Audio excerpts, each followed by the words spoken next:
জয় মোহনবাগান সবাইকে সবাইকে স্বাগতম জানাই আমার চ্যানেল মোহনবাগান পাগলা বিক্রমে। আচ্ছা, যে জন্য আজকের ভিডিওটা সেটা হলো, তোমরা সবাই জানো আজ থেকে শুরু হয়ে গেল এবারে কলকাতা লিগের মরশুম। মোহনবাগানের খেলা কিন্তু পড়েছে 30 তারিখে বিকেল 3টে থেকে পুলিশ এসির সাথে মোহনবাগানের খেলা নৈহাটি স্টেডিয়ামে। এই ম্যাচ দিয়েই কিন্তু মোহনবাগানের এইবারের মরশুম শুরু হচ্ছে, এইবারের ফুটবল মরশুম শুরু হচ্ছে। দেখো, এই বিষয়ে একটা কথা বলি, মোহনবাগানের সিনিয়র টিমের কোনো ফুটবলার নেই, কিন্তু আমাদের যে দলটা মাঠে নামছে আমাদের উচিত তাদেরকে আমরা যেমনভাবে সিনিয়র দলকে সমর্থন করি তার থেকে যেন কোনো খামতি না থাকে আমাদের যুব দলকে সমর্থন করার জন্য।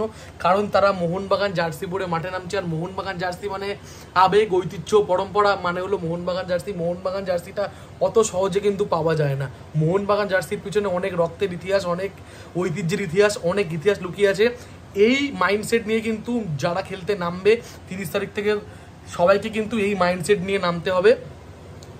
মানে পুলিশ এসির বিরুদ্ধে টোটাল কলকাতা লিগটাকেই মোহনবাগানকে সেইভাবে রিপ্রেজেন্ট করতে হবে যেন সব প্লেয়াররা এইটুকুনি ভাবে যে তারা মোহনবাগানকে রিপ্রেজেন্ট করতে নামছে, সেই ফুটবলটা যেন তারা সারা ফুটবল মরশুম জুড়ে খেলতে পারে। আচ্ছা, আর একটা কথা বলি, সেটা হলো মোহনবাগানের যুব দলের কোচ ডেগি কার্ডোজো।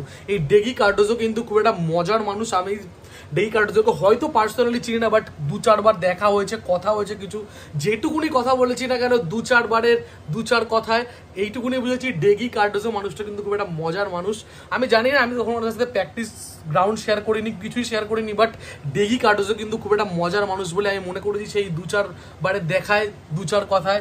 দেখা যাক ডেগি স্যার কত দূর নিয়ে যেতে পারে এবার মোহনবাগানের নৌকাকে, কত দূর এগোয় মোহনবাগানের নৌকা কলকাতা লিগে। অবশ্যই ডেগি স্যারের ওপর অনেকটা নির্ভর করছে, কারণ তিনি কোচ, তিনি ঠিক করবেন কি স্ট্র্যাটেজি হবে, কি স্ট্র্যাটেজি না হবে, মোহনবাগান কীভাবে ফরমেশনে খেলবে না খেলবে, সবটা কিন্তু ডেগি স্যারের ওপর নির্ভর করছে। আমি আশা করব ডেগি স্যার এত মজার মানুষ, ডেগি স্যার অবশ্যই মোহনবাগানকে কলকাতা লিগে একটা ভালো ফলাফল করবে এবং মোহনবাগান যেই টুর্নামেন্টটি খেলে চ্যাম্পিয়ন হওয়ার জন্য খেলতে নামে। আর আশা করবো এবারে কলকাতা লিগ যেন মোহনবাগান জিতেই ছাড়তে পারে। তাহলে হোপ ফর দ্য বেস্ট। 30 তারিখ মাঠে নামছে মোহনবাগান, সকলের কাছে আহ্বান, সবাই বিকেল 3টে থেকে মাঠে চলো, নৈহাটি স্টেডিয়ামে মাঠ ভরিয়ে তোলো। যাচ্ছে এইটুকুনি বলার, আমাদের দল মাঠে নামছে, সবাই সমর্থন করতে অবশ্যই উপস্থিত হয়ে নৈহাটি স্টেডিয়ামে। Hope for the best. Mohun Bagan Kolkata লিগে একটা ভালো রেজাল্ট করবেই। জয় মোহনবাগান।